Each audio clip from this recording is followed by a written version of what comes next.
Would you be surprised if I told you that there's not only the internet that knows everything about us?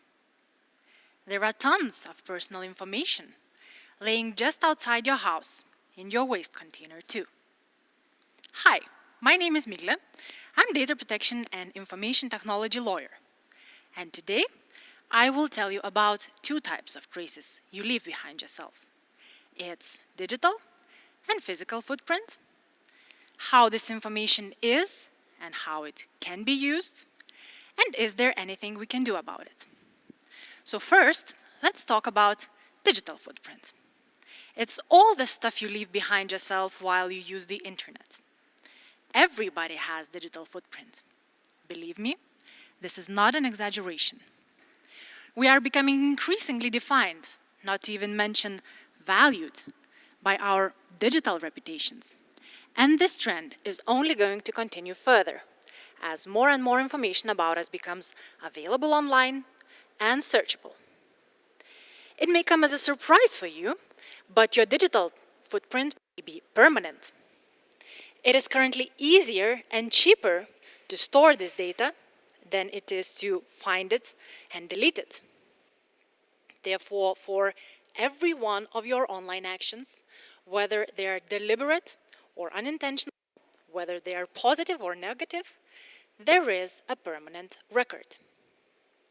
So this is probably the right place and time where you would expect me, a data protection lawyer, to speak about the right to be forgotten under the EU GDPR, General Data Protection Regulation. Well, what can I say? You have a right to forget about this right. No, seriously, it only applies in a very limited number of cases, and it has much more limitations and exceptions than use cases. For example, you opt in to receive direct marketing emails, or to put it more simply, newsletters, and then you no longer wish to receive them. That is when the right to be forgotten comes into play. But not all the controllers and not all the providers must grant you such right. As I mentioned, there are much more exceptions and limitations than use cases. What is even more important is that not only the internet, but also the society has memory. Lithuanian audience may remember the scandal where two very famous basketball players had an advertising contract with one of the telecommunication companies, but it backfired due to their long-forgotten but not forgiven rape accusation scandals. Even though all the prosecution terms have long expired, the facts keep lifting back to the surface again and again. And it would probably not happen if not for the almighty internet. And now you may say, I'm not a famous basketball player, I'm not a social media star, I'm not an influencer, so this in no way concerned me and no such data could be collected about me. Are you sure? There are two things I need to tell you. First of all, digital footprint may be classified into two very broad categories. It's active and passive digital footprint, so which means that when there's an active digital footprint, you yourself deliberately give the information. But there's also a passive digital footprint, which means that the information could be collected without the person even knowing that this is happening. For example, you may have heard from other TED Talks that information is started to be gathered as soon as a woman announces that she had a baby.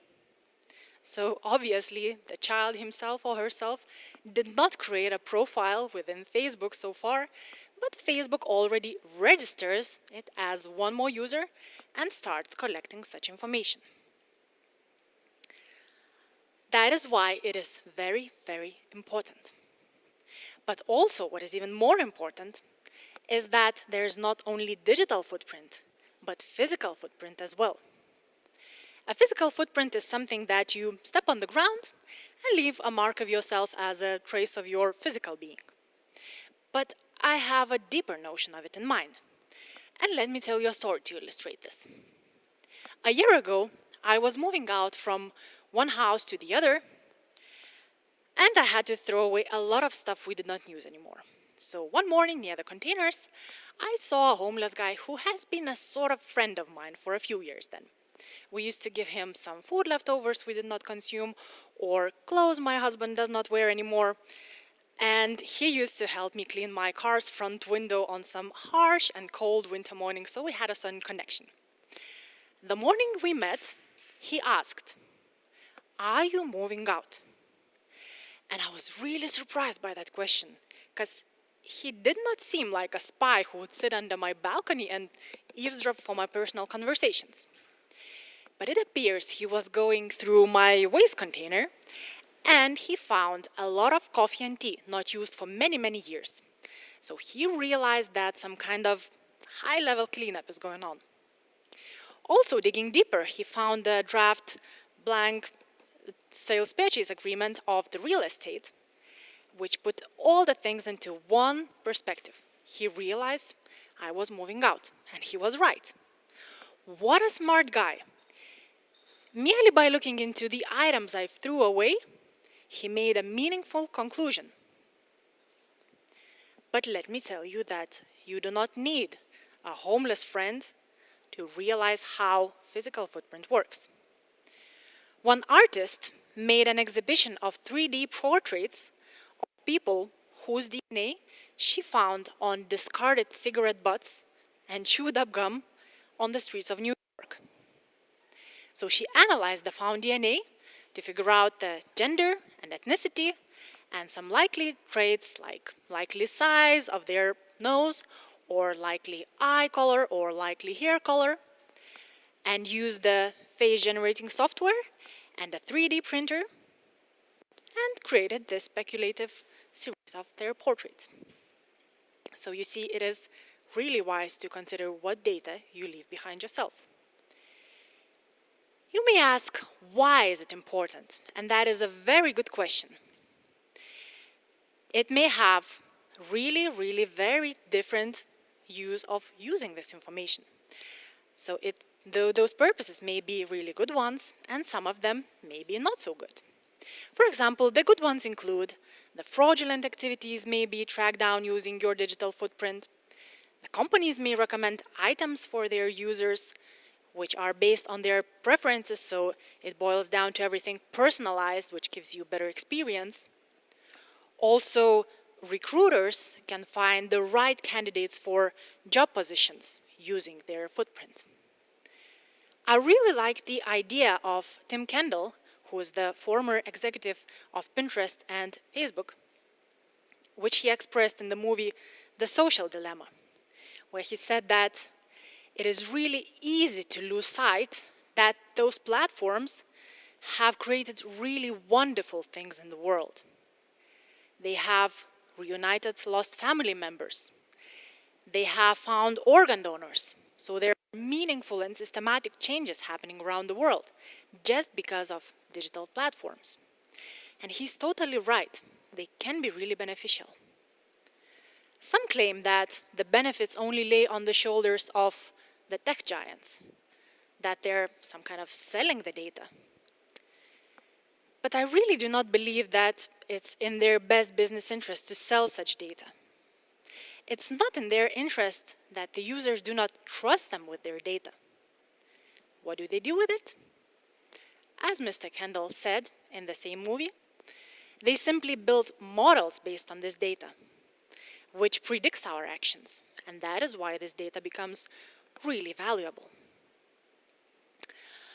But there may be really much more serious threats. For example, your passwords can be figured out. Your bank accounts could be broken into. Your personal information could be shared online.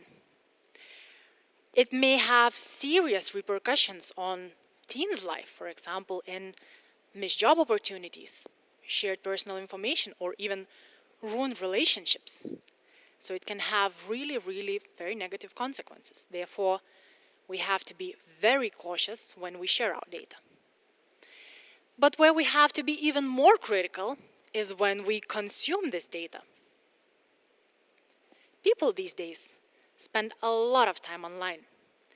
They click, they read, they watch certain types of videos, they connect to like-minded people. And that is when their sight becomes really narrow. As Joanna Stern wrote on the Wall Street Journal, they end up in their own personalized version of reality. And as she said, they end up in certain rabbit holes. I would even add that they may even end up breaking into the US Capitol. Is there anything we can do about it? Sure, we can change it by having our own views, reading as many sources as we can, not trusting one source, one newspaper, or one website, talking to your colleagues, your friends, traveling, trying to expand the bubble, not staying in your comfort zone for too long, as cliche as it may sound. But this is a totally legit advice. It might change the algorithm. It may improve your consciousness, both mentally, physically, and digitally while you are online. Are there any less cliche actions a lawyer could recommend? Sure, when it comes to sharing your data, think about it. Think about not only what you post on social media, but also how you do it and even when you do it. I have a friend of mine who travels literally all over the world, and he has a really very vivid Instagram gallery. But none of those pictures are posted in real life, in real time. So whenever he posts a new picture, I call him and ask, "Hey, how are you? How's the weather in New York?" And he always responds, "No clue, I have no idea, I'm in Vilnius." At one point of time, I even thought that he is lying about all those trips. And maybe he even photoshopped himself on this great wall. But it appears, after talking to him, I realized that there were two separate instances when burglars were trying to rob the house right after he posted his holiday pictures online. So he is now really cautious when he's posting his social media. Also, when I say that you should be cautious of how you share your information, this means that even, for example, when you are coming from the holidays and want to post some pictures online, try and see if you could reduce the circle, the visibility, only to your close friends. Also, secondly, what is very important is try to get back control of your media when you are on social sites. What I have in mind is, for example, Facebook has this functionality, "Why am I seeing this?" Try to play with it. You will be really surprised to see how Facebook sees you and what things you are interested in, what commercials, what ads Facebook thinks you are interested in. So try to play with it. You will be really surprised to see how it sees you. Also, Facebook, Twitter, and some other social media sites have this functionality of rearranging your feed according to most recent time of the posting, not according to what is most relevant, according to Facebook's or Twitter's algorithms. Also try to play with it. You will see that, just like in the old times, you will see the feed of most recent posts and not according to what Facebook or Twitter might think that you are interested in. Use only secure websites, update your firewall and antivirus systems regularly, change your passwords regularly. This is really important. But what is even more important is try to teach your children how to securely use the internet and how to securely share their data. It is becoming really vital these days when the internet takes over all parts of our lives. Last but not least, recycle. And besides regular recycle bins, one smaller bin just for your personal information. For example, invoices, receipts, personal notes, or even photos that give you bad memories. All should go in that one small box, so that you do not come back with a burglar trying to get inside your house. Ensure the full destruction of such information, like fireplace or shredder will do the trick. So to conclude, today I wanted to tell you about two types of traces you leave behind yourself. It's digital and physical, how this information is and how it can be used, and is there anything we can do about it? I also wanted to inspire you to think more critically when you are online, when you share your data, or even when you get rid of your own waste. It is permanent, this physical and digital footprint. It is permanent, and it is really important that you keep track of it. At the same time, it does not mean that you must start living in a cave. Embrace technology. Do not refuse it just because it uses your data. Big tech companies which value their reputation, they really put all the efforts into securing your data and into sharing it ethically. Instead, try to think of what you yourself can do to make yourself secure when you are on the internet, when you share your data, or even when you get rid of your own waste. Good luck, and thank you.